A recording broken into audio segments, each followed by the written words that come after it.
Hello students, today we will do a little about DC generator. We had previously done AC generator in which we had seen two copper rings, slip rings were connected to the two ends of the coil.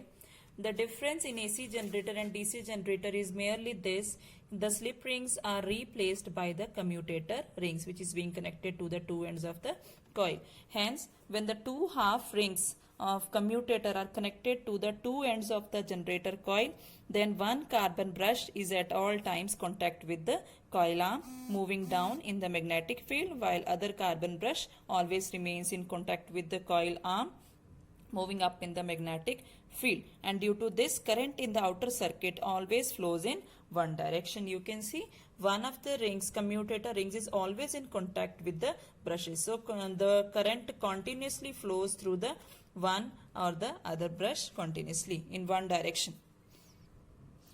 So the diagram of DC generator is important. Its construction and working is not in syllabus. Only its difference is important. That is based on the replacement of commutator rings in place of slip rings. So students, now we will do topic electromagnetic induction using two coils. Previously we had read about electromagnetic induction, that by moving a straight wire between the poles of U-shaped magnet or by moving a bar magnet in a circular coil of wire, current can be induced. Now we will study electromagnetic induction using two coils.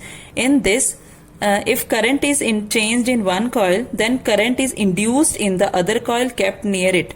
They are not in relative motion with each other. Not one is kept still and other is moving, or the other is kept still and first is moving. They have no relative motion between them. So what is being done?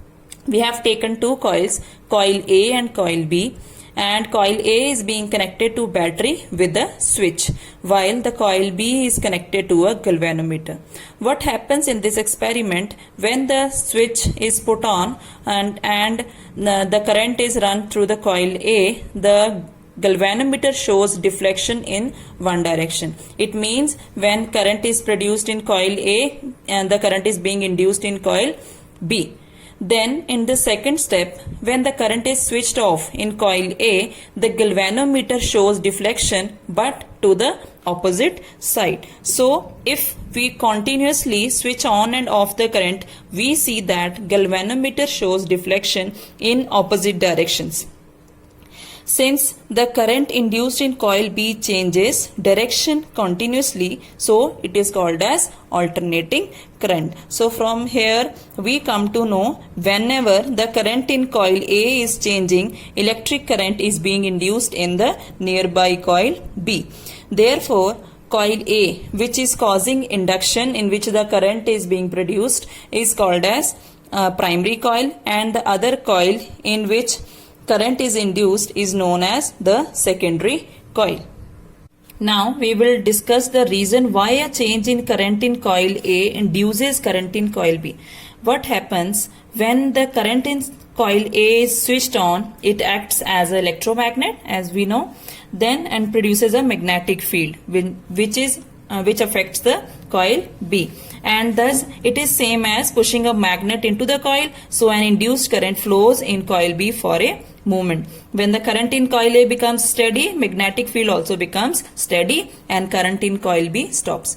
Then second time, when we switch off the current, then its magnetic field around coil B stops, and this effect is just as pulling the magnet out of the coil, so an induced current flows in coil B in the opposite direction. Thus current is induced in coil B by changing magnetic field in it when the current in coil A is switched on or off.